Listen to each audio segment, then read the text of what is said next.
6 na buwan na ang lumipas, mula noong beautiful garden wedding nina Alexander at Sofia. Mapayapa ang buhay, ngunit ang pagiging CEO ng Reyes International Group ay may kaakibat pa ring walang katapusang mga responsibilidad.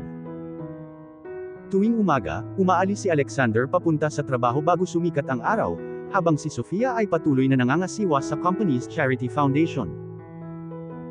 Isang gabi, umuwi si Alexander na may dalang isang bouquet ng white roses. "Para sa aking magandang asawa," sabi niya nang nakangiti. Natawa si Sofia, "Buong araw kang nagtatrabaho, at naaalala mo pa rin. Hindi ako magiging masyadong busy para sa iyo." Habang nag-e-enjoy sila ng dinner, biglang natahimik si Sofia. "Alexander." "Yes. Kakaiba ang pakiramdam ko, nitong mga nakaraang linggo." Tiningnan siya ni Alexander nang may pag-aalala. "Masama ba ang pakiramdam mo?" Mahinang ngumiti si Sofia, at iniabot sa kanya ang isang maliit na envelope. Sa loob ay isang medical report. Binasa ito ni Alexander ng isang beses. Pagkatapos ay 2 beses. Napuno ng luha ang kanyang mga mata. Tiningnan niya si Sofia nang hindi makapaniwala. "Totoo ba ito?" Tumango si Sofia. "We're going to have a baby." Sa ilang sandali, hindi makapagsalita si Alexander. Ang makapangyarihang CEO na humarap sa billion-dollar business deals nang walang takot, ay nakatayo na walang masabi. Dahan-dahan niyang inilagay ang kanyang kamay sa tiyan ni Sofia. "Our baby." Tumulo ang mga luha sa kanyang mga pisngi, habang mahigpit niya itong niyakap. "Ito ang pinakamagandang regalong natanggap ko." Kinabukasan, ibinahagi ni Alexander ang magandang balita kay Michael. "Congratulations, boss," sabi ni Michael nang may malaking ngiti. "Ikaw ang magiging pinakamasayang CEO sa mundo." Tumawa si Alexander. "Hindi lang ang pinakamasayang CEO. Ang pinakamasayang asawa, at sa lalong madaling panahon, ang pinakamasayang ama." Samantala, sa isang malayong lugar, isang misteryosong lalaki ang nanood ng balita tungkol kina Alexander at Sofia. Ngumiti siya habang tinitingnan ang isang lumang picture ng pamilya Reyes. "So, lumalaki ang pamilya ng Reyes." Isinara niya ang photo album at bumulong. "Panahon na para bumalik ako." Sino ang misteryosong estranghero? At ano ang gusto niya mula sa pamilya ni Alexander? Ang kanilang greatest adventure ay nagsisimula pa lamang. Ang balita tungkol sa expecting first child nina Alexander at Sofia, ay nagdulot ng kaligayahan sa lahat ng tao sa Reyes International Group. Nagdiwang ang mga empleyado, nagpadala ng pagbati ang mga kaibigan, at mas naging maingat si Alexander kay Sofia. Ang lalaking dating naniniwala na ang emosyon ay isang kahinaan, ay ganap na nagbago. Tuwing umaga, inihahanda niya ang almusal ni Sofia. Pinapaalalahanan niya itong magpahinga, sumasama sa bawat appointment sa doktor, at kinansela pa ang mga hindi kinakailangang meeting para lang mas matagal na makasama ito. "Ikaw ang CEO ng isang malaking kumpanya," pang-aasar ni Sofia isang gabi. "Pero ngayon ang pinakamalaking responsibilidad mo ay ang pag-aalaga sa akin." Ngumiti si Alexander. "Sa totoo lang, ikaw at ang ating baby ang pinakamahalagang responsibilidad na naranasan ko." Hinawakan ni Sofia ang kanyang kamay. "Hindi ko akalain na ang malamig na CEO na nakilala ko sa cafe na iyon ay magiging ganito kabait." Tumawa si Alexander. "Me too."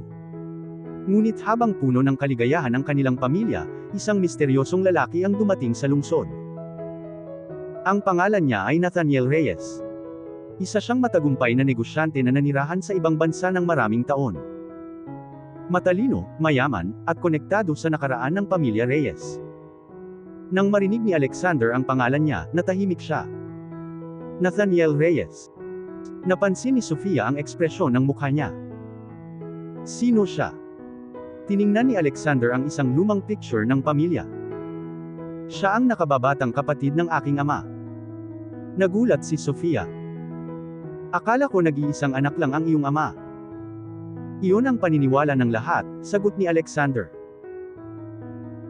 Ilang taon na ang nakalilipas, nawala si Nathaniel matapos ang isang malaking hindi pagkakasundo nila ni Robert Reyes. Walang nakakaalam kung saan siya nagpunta o kung bakit siya umalis. Pero ngayon ay bumalik na siya. Nang gabing iyon, nakatanggap si Alexander ng imbitasyon. Alexander Reyes, kailangan nating mag-usap. May mga bagay tungkol sa kasaysayan ng iyong pamilya na dapat mong malaman. Nag-alala si Sofia. Sa tingin mo ba ay mapanganib siya? Tiningnan ni Alexander ang mensahe. Hindi ko alam. Kinabukasan, nakipagkita si Alexander kay Nathaniel sa isang pribadong restaurant. Tiningnan siya ng mabuti ng matandang lalaki. Kamukha mo ang tatay mo. Nanatiling maingat si Alexander. Bakit ka bumalik pagkatapos ng maraming taon? Huminga ng malalim si Nathaniel. Dahil nagkamali ang tatay mo bago siya namatay. Isang pagkakamali na nakaapekto sa ating lahat. Nagbago ang ekspresyon ni Alexander. Anong pagkakamali? Inilagay ni Nathaniel ang isang lumang dokumento sa mesa. Pag-aari ito ng pamilya mo. Itinago ito ng maraming taon. Binuksan ni Alexander ang file. Sa loob ay isang lihim na kasunduan sa negosyo na nilagdaan ni Robert Reyes. Ngunit may isang bagay na nakakagulat na nakasulat sa dokumento. Isang pangalan. Isang pangalang hindi inaasahan ni Alexander na makita. Pamilya ni Sofia. Natigilan si Alexander. Ano ito? Tiningnan siya ni Nathaniel ng seryoso. Ang katotohanan tungkol sa ating mga pamilya ay mas malaki kaysa sa alam mo. Samantala, naghintay si Sofia sa bahay, hindi alam na natuklasan ni Alexander ang isang lihim na maaaring magpabago sa kanilang kinabukasan. Dahil minsan, kahit na matapos matagpuan ang pag-ibig at kaligayahan, ang nakaraan ay nakakahanap pa rin ng paraan upang bumalik. Nakaupo si Alexander sa kanyang opisina, nakatitig sa lumang dokumentong ibinigay sa kanya ni Nathaniel. Luma at kupas na ang papel, ngunit malinaw ang mga signature. Robert Reyes, Daniel Martinez, ama ni Sofia. Nakaramdam si Alexander ng mabigat na pakiramdam sa kanyang dibdib. Bakit magkasama ang kanilang mga pangalan sa isang lihim na kasunduan? Sa loob ng maraming taon, naniniwala ang lahat na ang pamilya Reyes at Martinez ay konektado lamang, dahil sa hindi pagkakaunawaan na sumira sa karera ng ama ni Sofia. Ngunit ang dokumentong ito ay nagmumungkahi ng isang bagay na ganap na naiiba. Nang gabing iyon, tahimik na umuwi si Alexander. Agad na napansin ni Sofia na may mali. Alexander, anong nangyari? Tiningnan niya ito sandali.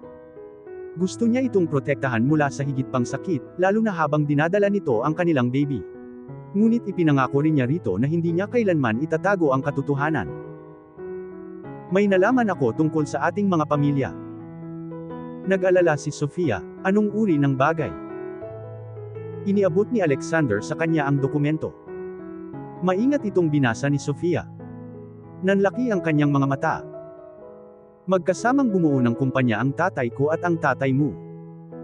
Tumango si Alexander. Mukhang, bago pa man mangyari ang lahat, magkasosyo na sila.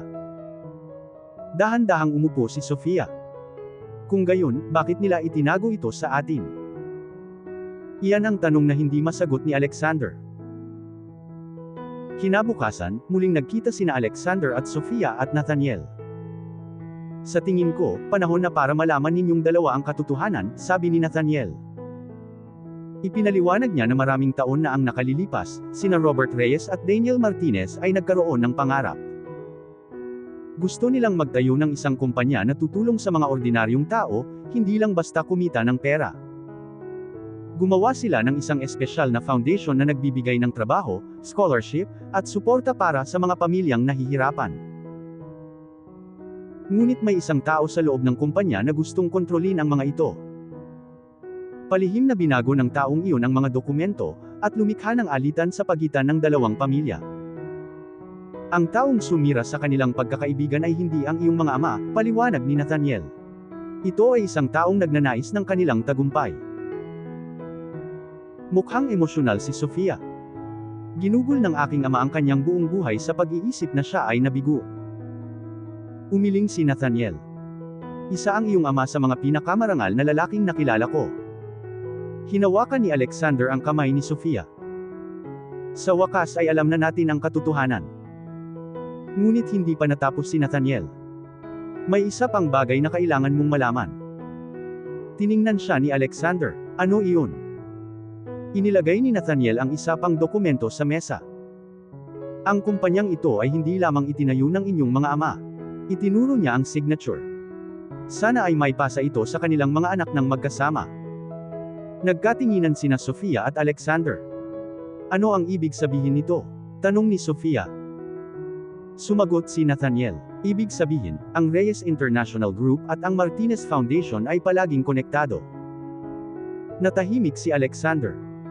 Ang kumpanyang itinatayo niya ng maraming taon ay konektado sa pamilya ni Sofia mula pa sa simula. Ngunit bago pa nila maintindihan ang lahat, nakatanggap si Alexander ng isang agarang tawag mula kay Michael. Boss, may problema po kami. Anong nangyari? May isang kakumpetensya na naglabas ng impormasyon tungkol sa lihim na kasunduan. Nagtatanong na ang media. Tumingin si Alexander kay Sofia. May nagbunyag ng sikreto ng kanilang pamilya.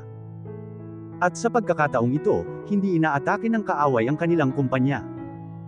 Inaatake nila ang kanilang pagmamahal at tiwala. At dito na po, nagtatapos ang part 6 ng ating kwento. Sabay-sabay po nating abangan ang susunod na kabanata.